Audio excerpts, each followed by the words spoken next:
She was the most photographed woman in the world, a symbol of beauty, grace, and compassion. Yet behind that iconic smile was a woman fighting a silent war. She was not born into fairy tales, she was trapped in one. This is the story of Princess, the People Princess, Lady Diana. From her quiet childhood to royal wedding, from heartbreak to her tragic death, and the legacy that still lives on, let's uncover the untold story of Diana Spencer. Diana Spencer was born on July 1, 1961 in Park House. She was the fourth of five children in British family. Even though Diana was born into a nobility, her childhood was far from ideal. At age 7, her parents went through a bitter divorce, a trauma that deeply affected her. She was shy, sensitive, and often sought love and attention, something she would continue to seek even in her royal life. She loved music, dancing, and dreamed of becoming a ballerina. But life had other plans. She was not a top student, but she was kind, playful, and well linked. After completing her education, she moved to London, shared an apartment with friends, and worked as a nanny and kindergarten teacher. It was during this time her life was about to change forever. In 1977, 16-year-old Diana met Prince Charles, the heir to British throne. During a family visit, at that time Charles was dating her sister Sarah. But there was something about Diana that stayed with him. 3 years later, Charles began courting Diana. In February 1981, their engagement was announced to the world. When asked if they were in love, Diana replied, "Of course." Charles added, "Whatever in love means." On July 29, 1981, the fairy tale began. The wedding was watched by over 750 million people around the world. I mean, 750 million people around the world. Diana was only 20 years old. She wore a 25-foot train, a millions cheered, and she became the Princess of Wales. But what the world did not know was that cracks had already begun to form.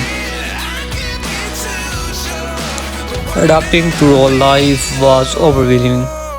The media hounded her every move. The palace expected her to behave a certain way, to be silent, obedient, and perfect. Diana began to suffer from anxiety and bulimia. She felt trapped, lonely, and emotionally. Behind closed doors, her marriage with Prince William was falling apart. Even during her pregnancies, she was deeply unhappy. In 1982, Prince William was born.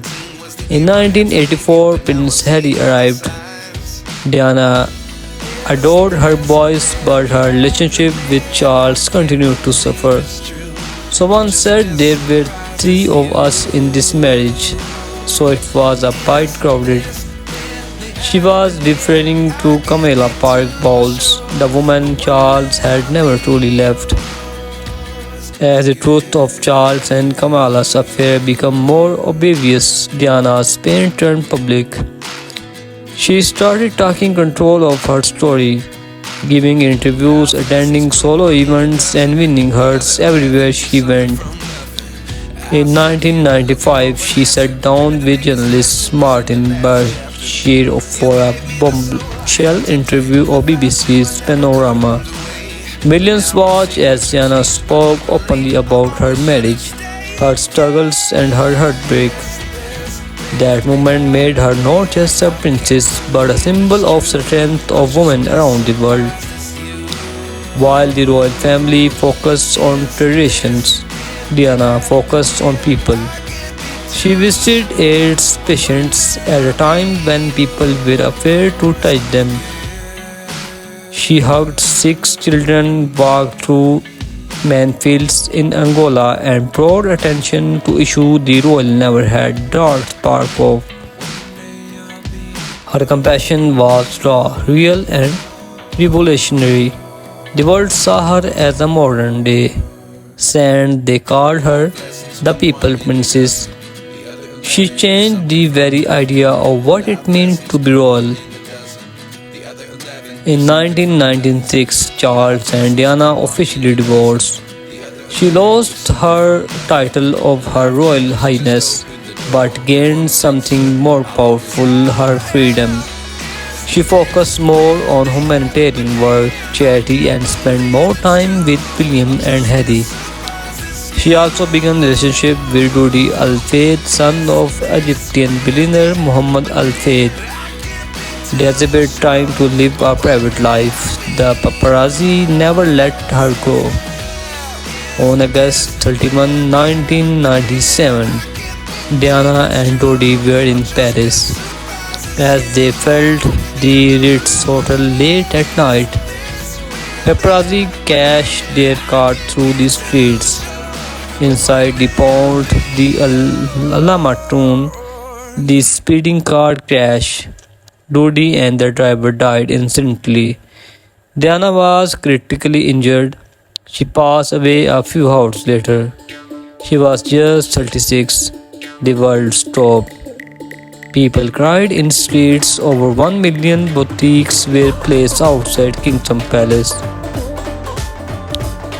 Over 1 million buckets were placed outside Kingston Palace. Her funeral was watched by 2.5 billion people. Elton John sang and written version of Candle in the Wind. My beautiful viewers and all my subscribers, I hope you enjoy this video. So my beautiful viewers, if you enjoy this video, please share this video with your family and friends. So many questions the cricket consultants of Diana's death. Why was the car speeding? Why were not they wearing seat belts? Was it just an car accident or something more? Rudy's father claimed it was a royal conspiracy to stop Diana from marrying a Muslim. Official investigations ruled it an accident case by a drunk truck driver, but doubts still remain. To this day, many believe we will never know the truth.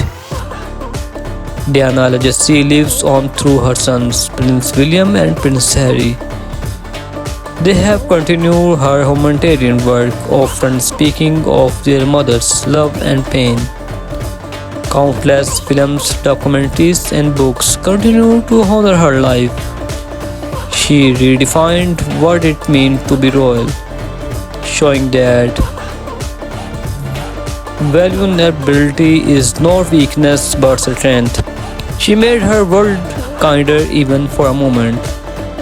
Lady Diana was not just a princess, she was a rebel with a heart. A mother who gave everything for her children. A woman who dared to speak the truth. Her story is not just a royal tale, it's a human one, and a truth she left too soon.